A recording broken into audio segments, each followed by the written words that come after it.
Magandang umaga po sa ating lahat, mga kapatid. Nandito po tayo sa Lucas 23:34. Ito po ay tungkol po sa 7 last word na sinasabi ng Panginoong Hesus sa bundok ng Kalbaryo. Basahin ko po ang talatang 34. Ang sabi po ng Biblia, "Then said Jesus, Father, forgive them, for they do not know what they do." Maliwanag po mga kapatid, noong panahon ng Panginoong Hesus po, nung siya po ay nasa buhay ng laman, sinabi niya na po ito sa talatang 34, chapter 23. Pero bago po tayo mapunta sa ating pong unang seven-last word, ay maalaala natin na ang banal na Espiritu Santo sa libro ni Genesis, through the Holy Bible, God reveals Himself completely. That God is all-knowing. Ito po ay omniscient, na ayon po sa libro ni Psalm 137, 1 down to 4, and verse 12. Sa backup verse po ay 1 John 3:20. Na ang Panginoon ay alam niya ang lahat. At ang pangalawa, ang Diyos, God is all-powerful. Ito po ay omnipotent. Sa Job 42 verse 2, God can do everything. Sa Matthew 19 verse 26, all things are possible. Sa number 3, God is everywhere. That is omnipresent. Psalm 139 verse 7 down to 17. At i-consider natin po sa talatang 12. Ang Panginoon, kahit saan ang tao ay nandun ang Diyos. God is eternal. Sa Exodus 3:13 down to 14. Ang Panginoon, ang sabi po ng Psalm 90 verse 2, everlasting to everlasting. God is unchanging, immutable.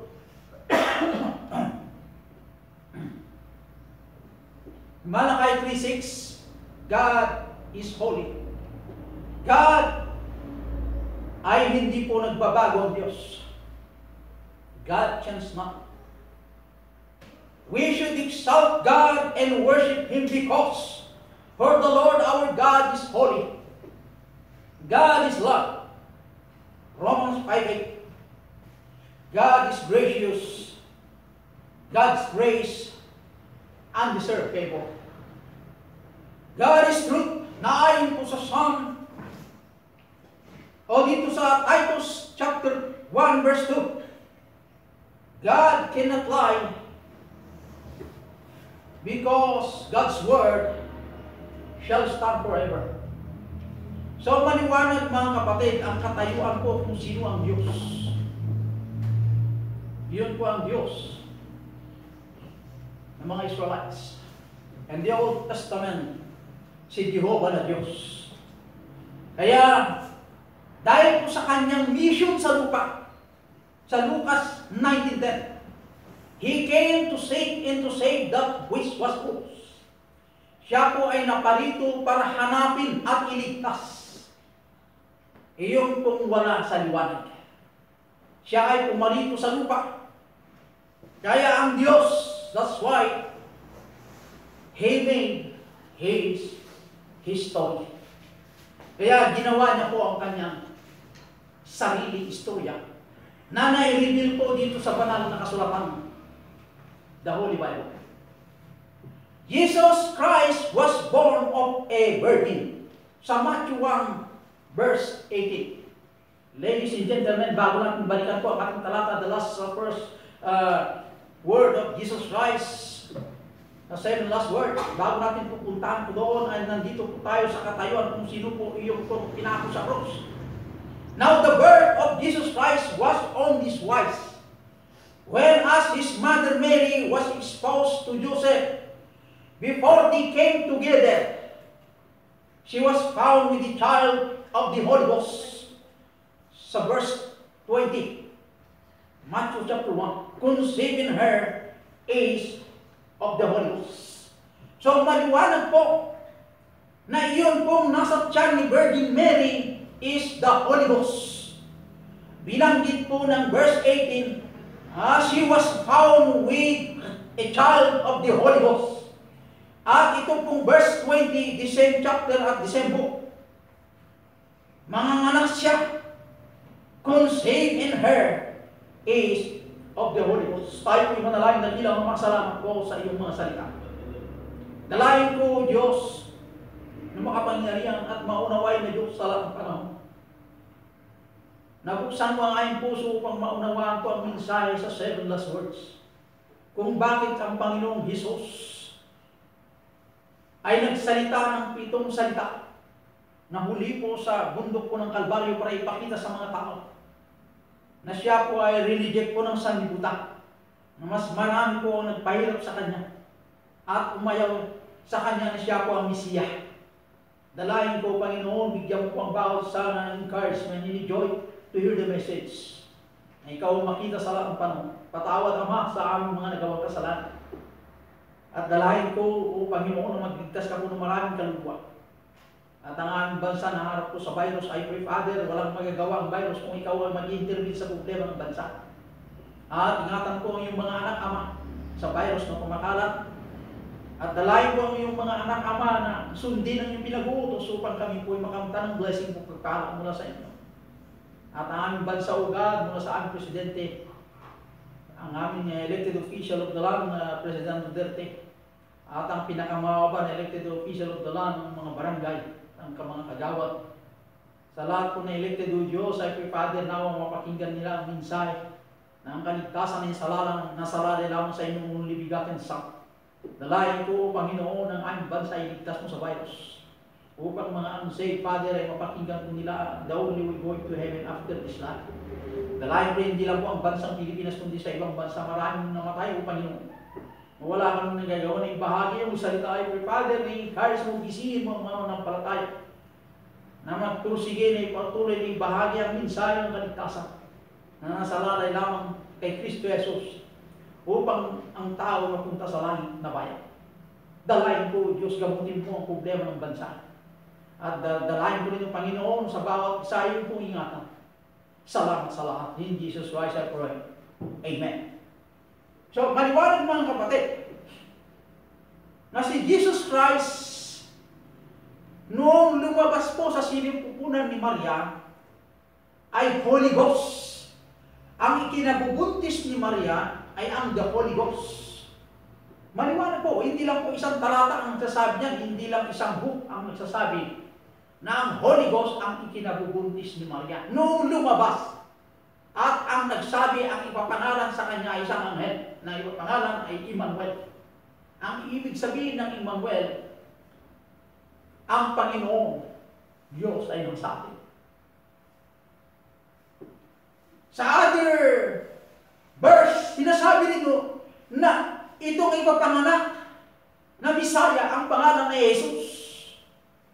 Hindi si Maria at saka si Joseph ang nagpangalan sa bata, kundi ang nagpangalan sa kanya ay mula rin sa taas.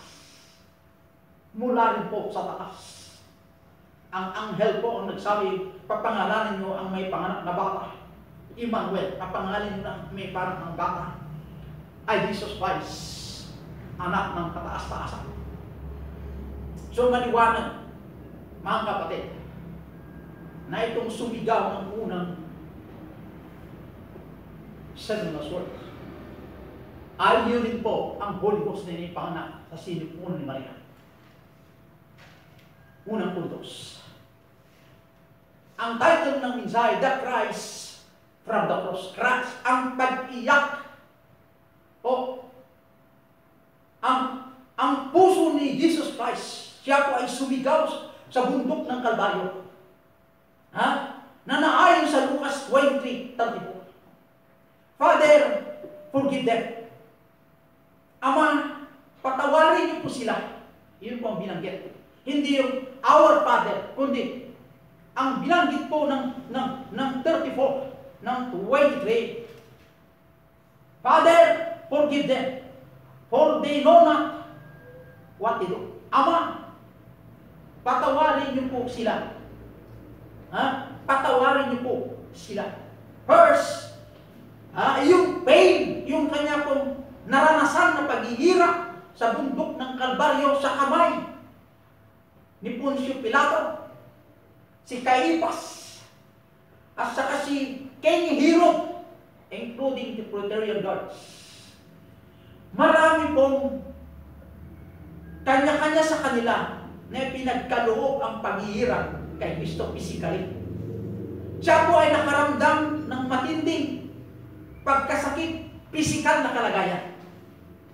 Kahit ganun na physical ang kanya pong kalagayan, kung ano siya mo at ano siya ngayon, nung siya po'y pinahirapan, ang makikita natin doon, hindi po nagbabago ang kanyang ugali. Nung siya po ay nangangaral bilang the Son of God, nung siya ay nangangaral bilang the Son of Man, nung siya ay nangangaral, siya ay pinahirapan sa bundok ng Kalbaryo.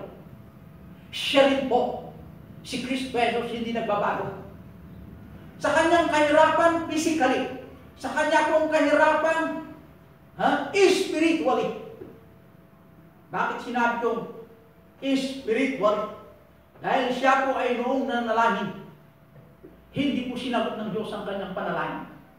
Hindi sinagot ang Ama, na tinutukoy yung Ama. Patawarin mo po sila.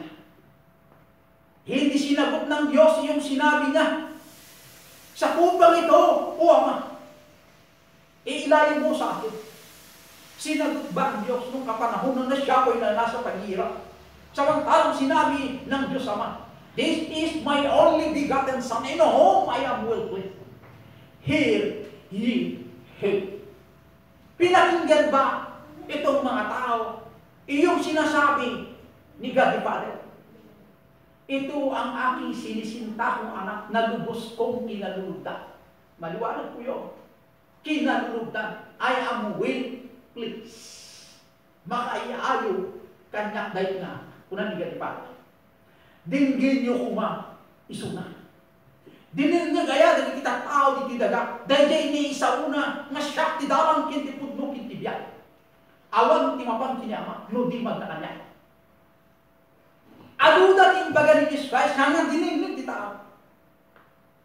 Iti kalagayan nino kasasad ang kanya kong palagayan ng panahon pinaghirapan po. Pinahirapan po itong mga tormento.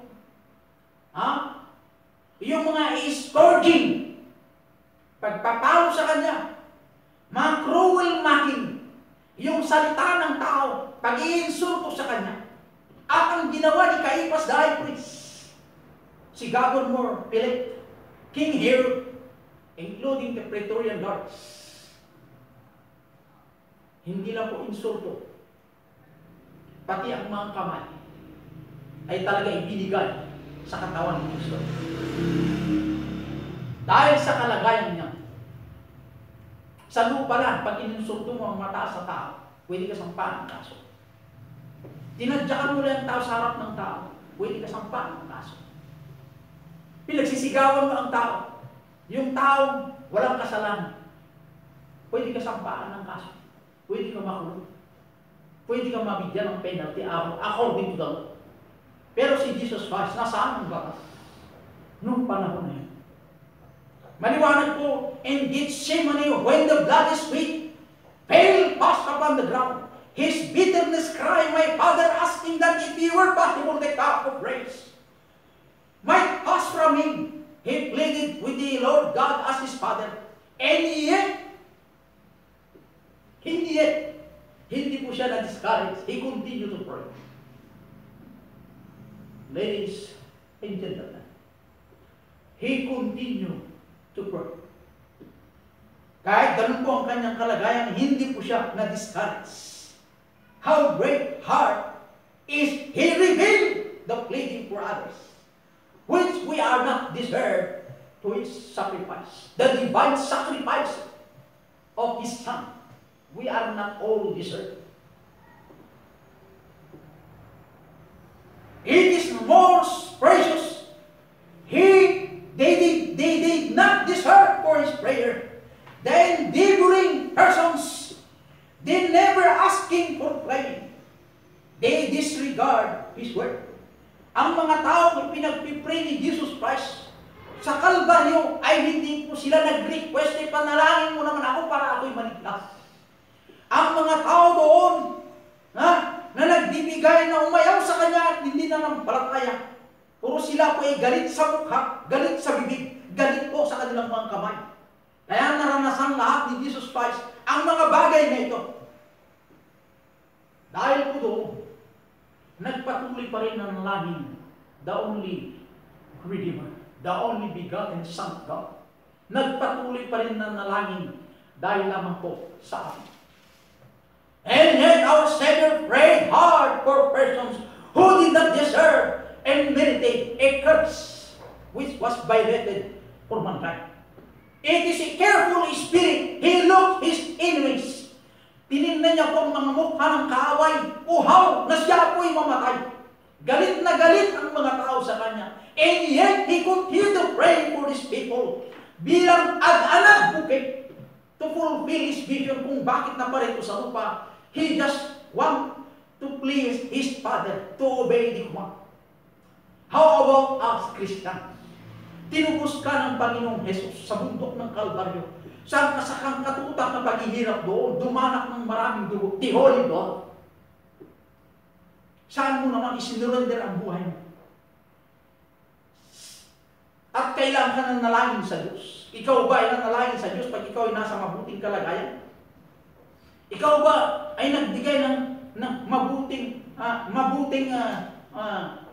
pagbibigay sa kapwa kung sila ay magaganda ang ugali? Ikaw ba ay mabuting ugali sa mga magagandang ugali? O ikaw din ba, Kristiyano, ay maganda ang ugali kung pangit ang ugali ng kapwa? Sa atin pa lang, hindi pa natin natikman kahit isang dugo na dumanak sa lupa. Pero si Jesus of Nazareth, nung nasa taas, yun pa rin. Nung nasa baba, yun pa rin. Hindi nagbabagong Panginoon. Dapat kamang Kristiyano mag-isip naman tayo mga kapatid. Yung kaligtasan po natin, kaya sinabi niya, forgive them, patawarin niyo po sila. Dahil hindi po nila alam ang kanilang ginagawa. And yet, he continued to pray, despite of many cruel mockings. Lucas 23:42. Pangalawang, 7 last word. Thou shalt be with me in paradise. Kahit nasa bingit ng kamatayan, umaagas ang dugo. Ang daming insulto nangyari sa kanya. Kahiya-hiya sa harapan ng tao. Pero ang nasa isip at puso niya pa rin itong Redeemer na ito, kaligtasan pa rin ng mga unsaved. The believing thing, iyong pong magnanakaw, o ito pong napako ng kasama niya sa bundok ng Kalbaryo. Iyong isa ay nalipusta si Kristo. Iyong isa, hindi niya ay nalipusta, kundi sinaway niya ang kanyang kasamang magnanakaw.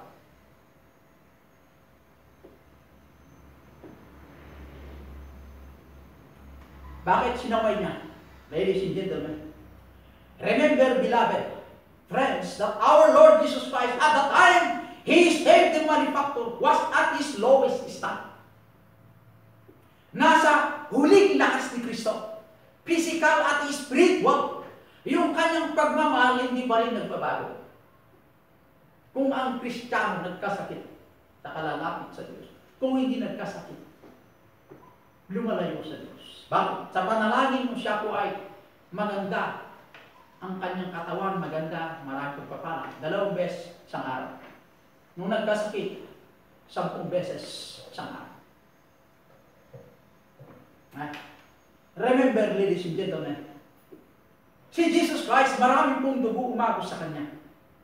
Dahil po sa ginawa ng kamay itong apat, ni Pilate, the high priest, Caiaphas, the king, Herod, and the Praetorian guards. Kasi ang Roma noon ay hawak nilang Israel. Matitindi po ang mga imperial forces ng mga Israel, mga Romans. They are the tormentor. Physical, nadali po si Kristo. Spiritual, nadali rin po. Ang kanyang pagmamahal, hindi pa rin nagbabago. That faith was remarkable because he was himself in great pain and bound to die. Tingnan niyo po itong magnanakaw na ito na naparusahan po ng kamatayan.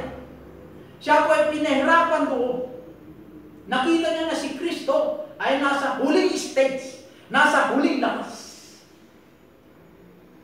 Pero nakita niya pa rin, hindi yung physical na kalagayan niya, kundi nanampalataya siya na siya po ay anak ng Diyos, the Son of God, the Redeemer, the Messiah. Kaya sinabi niya, remember me. Tatandaan mo ako. Ang sabi ko ito, magnanakaw. Amen. How great faith of this king. Itong magnanakaw na ito, kahit nasa huling stage na rin, mayroon pa rin pananampalataya. Kaya ang pananampalataya is enough to save us. If we believe Jesus Christ, being the Redeemer, the Savior, and mediator between God and man. Huwag tayong maniwala yung magsingit-singit na sa magitan ng paggawa ng mabuti ay maliligtas ka. Sa magitan ng pag-alam ng sekta ay maliligtas ka. Hindi po yan ang solusyon. Ang solusyon ay sa magitan ng pakikinig sa mensahe ng banal na kasulatan na ikaw tao makasalanan, kailangan mong Redeemer, the Savior, mediator. At oras na tinanggap mo na ikaw ay makasalanan, humingi ka ng tawad sa Panginoong Ama. At tinatanggap mo si Jesus Christ bilang tagapagligtas sa Panginoon, ikaw ay magiging anak ng Diyos.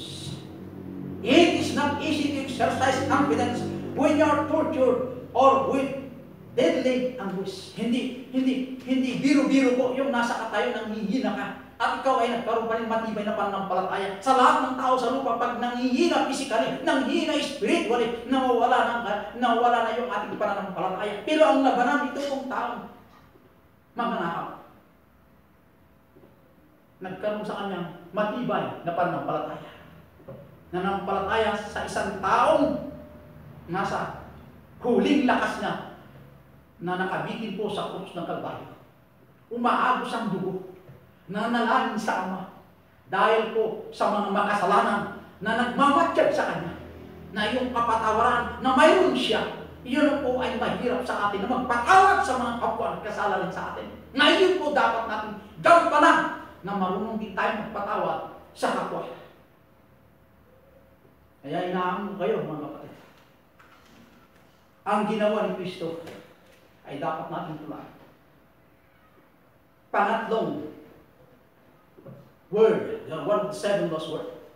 Behold, thy son. Sa John chapter 19:26 down to 27. Through humanity of Christ, who do the end recognize his human relationship to Mary, of whom he was born. Yet his language teaches us not to worship her, for he called her woman, behold thy son, but to honor him who in his death agony, though of her needs and grief, as he also think of all of his people, for there are his mother and sister and brother in the flesh. Ladies and gentlemen, woman, behold thy son.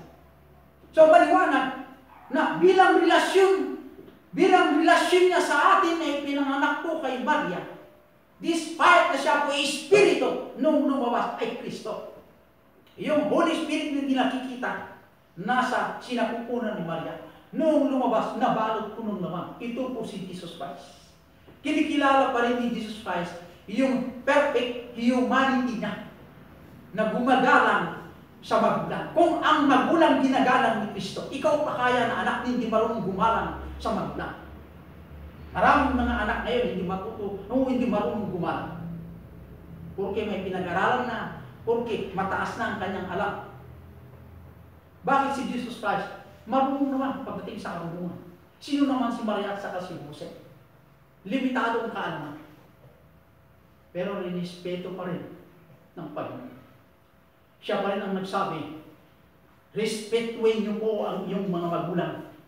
Children, obey your parents and the Lord, for this is right. Honor them, saith the Lord. Maliwanag po yan. Mother, woman, behold, thy son. Kaya, ladies and gentlemen, kayo mga young people, dapat kayo matuto gumalang sa iyong mga magulang. Hindi lang gumalang, maging masunod sa kanila. Dahil mismo si Jesus Christ na marunong. Lahat ng degree sa lupa ay inangkos ni Kristo. Kahit hindi nag-aral, kasi makapangyarihan. Pero natuto siya na gumalang, o alam niyang gumalang sa mga relasyon po sa human, sa katawang panlupa, marunong o kinikilala ng Panginoon ang paggalang. Dahil kuman, ni God the Father. Pang-apat, sa Matthew 27, 44-46. My God, why hast thou forsaken me? Panginoon, bakit mo ako pinabayaan?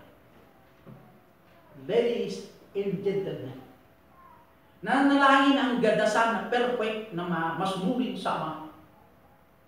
Pero hindi sinagot ng Diyos ang kanyang panalangin noong siya po ay mapapako sa krus. Sa isang salita na ni Jesus Christ na humingi sa Ama, bigyan mo ako ng legions of angels to defend me to these people. Pwede gawin ng Ama yan. Bakit hindi ginawa ng Ama yan? Kasi po ang Ama, mahal niya ang mga makasalanan. Nasa mapa na si Kristo ay bumaba sa lupa upang siya po ay mag-sacrifice para sa atin na ito na ngayon nanalangin para sa atin. Sa kanyang panalangin sa Ama, hindi sinagot ng Diyos. Because the Father loved us so much, who gave His Son. Kaya si Kristo isos ang kanyang pagmamahal na makalangit na nakuha niya sa Ama na pagmamahal. Iyon po ay ang kanyang pagparito sa lupa upang hanapin po tayo at iligtas kung kailangan ng dugo. Pinahintulutan ni God the Father dumanak ang kanyang divine blood para lamang sa ating kaligtasan. I-measure mo ang kanya pong paghihirap sa bundok ng Kalbaryo. Timbangin mo kung gaano kabigat ang dumanak doon ng divine blood. Hindi ba sapat yan upang tayo ibayaran sa ating mga nagawang kasalanan? Isang patak na dugo kaya tayong linisin dahil ang kanyang dugo makapangyarihan. Ladies and gentlemen. Iyon bang reason kung bakit nandito tayo sa church? Para purihin ang Diyos. Inuutusan tayo ng Panginoon, huwag yung kakalimutan ang pagsimba o pag-attend ng church first day of the week. Marami pa rin ang hindi na sumusunod sa utos na yan. O sa mando ng Panginoon, huwag yung kakalimutan. Marami pa rin Kristiyano hindi po masunuli sa usapin na yan. Isamantalang yung COVID o virus na siya po ay naglalaganap po kumakalat sa ating bansa para hanapin po ang tao katulad natin para siya po ay dumako at magkaroon ng kamatayan ay kinakatakutan ng marami. Pero ang virus na ito o itong COVID na ito ang kinakatakutan natin o ang kamatayan kayang kontrolin ng Diyos na yun po hindi mo kinakatakutan. Linggo pa lang wala ka, nasaan ka? Ayaw mong makiusap sa Diyos, ayaw mong makipag-fellowship sa Diyos, ayaw mong magbasa ng Bible, ayaw mong manalangin sa Diyos. Na yun po ang may hawak ng virus, yun po ang may hawak sa lahat ng kinakatakutan natin sa lupa. Bakit? Sino ba tayo mga kapatid? Hindi matakot doon. Kung sa Genesis pa lang, alam natin kung ano tayo, kung sino tayo sa harapan ng Diyos. Where from the dust, to dust thou shall return. Tayo po'y mula sa alabok, sa alabok din tayo. Doon tayo nagmula. Hawak din ng Diyos ang lupa. Sa Kanya rin galing ang lupa. Kaya ang pinagalingan natin. Tayo po'y nagkasala at lumayo sa Diyos. Gumawa ang Diyos ang parang para tayo bumalik sa Kanya. Pero ang ginawa natin ngayon, tingnan mo mga kapatid, sa John 19:28, number 5. Dahil po sa Kanyang pagsigaw, My God, why hast thou forsaken me? Panginoon, bakit mo ako pinabayaan? O Ama, bakit mo ako pinabayaan? sa lahat ng tao sa lupa. Pag ikaw po ay natamaan o nagkaroon ka ng dugo, dumadanak ng dugo, hahanapin mo ang tubig. Kung ikaw ay pinahirapan ng gusto, hahanapin mo ng tubig. Pag ikaw ay napagod, hahanapin mo ang tubig. Pag ikaw ay nag-agaw hilinga, hahanapin mo ang tubig. Si Jesus Christ na wala ng dugo, sa last stand ng kanya pong hininga. At sinabi niya, "Hikers, now, wow, it was most fitting that every word of our Lord Jesus Christ upon the cross should be gathered up and preserved, as not a bone of him shall be broken, so not a word shall be lost." Ladies and gentlemen, kung ang kanya pong buto ay hindi po masisira, tingnan yung maigi. Isang sabi lang ng Panginoong Diyos o ang kanyang Ama o si Jesus Christ, sa kanya naman ang tubig, sa kanya naman ang karagatan, sa kanya naman ang itong mga hot spring, itong mga umaagos na bukal na tubig, na malinis, sa kanya lahat yan. Pwede siyang pupunta sa kanya at iinom ng tubig, kahit hindi niya hingin, pwede yan. Hindi niya kailangan pong tulong ng tao. Pwede sabihin niya, "Tubig, pupunta ka rito, inumin mo ako." Pwede gawin ng makapangyarihan ito siya. Pero as in human, nagpakabago pa rin. Naging masunurin sa pamamaraan ng Ama. Kaya siya po ay isinigaw niya ng curse. This word teaches us the truth of the Scriptures. For all things were accomplished, that the Scripture might be fulfilled. Upang lamang maganap o matapos ang sinasabi ng banal na kasulatan. Hikers. Oh, ladies and gentlemen, ang pagkauhaw ni Kristo, tayo naman ay nauuhaw. Ang problema sa ating pag tayo nauuhaw, kahit hindi na tayo pupunta sa simbahan dahil nauuhaw ka sa loob, walang tubig. Ang baba naman ang dahilan kung bakit gano'n. Marami tayong mga reasons. The reason behind why we are here in the church is to praise and to exalt the Lord or to praise the Lord. Iisa lang naman ang ating layunin sa church para itaas ang buhay ng Diyos. And therefore the Lord said, "Hikers, we shall look upon Him as the ensign of His true humanity. This is the complaint of man, and yet He is the maker of the ocean and the waters above, the sea and make it, yet He still maintained and remained as a servant, and was so perfect made in the likeness of His sinful man. It is a commonplace misery such as may happen to a peasant or a beggar. It is a real pain. There is no royal grief, but an evil of universal manhood. It was pain that dried his mouth and make it like an oven." Iyon po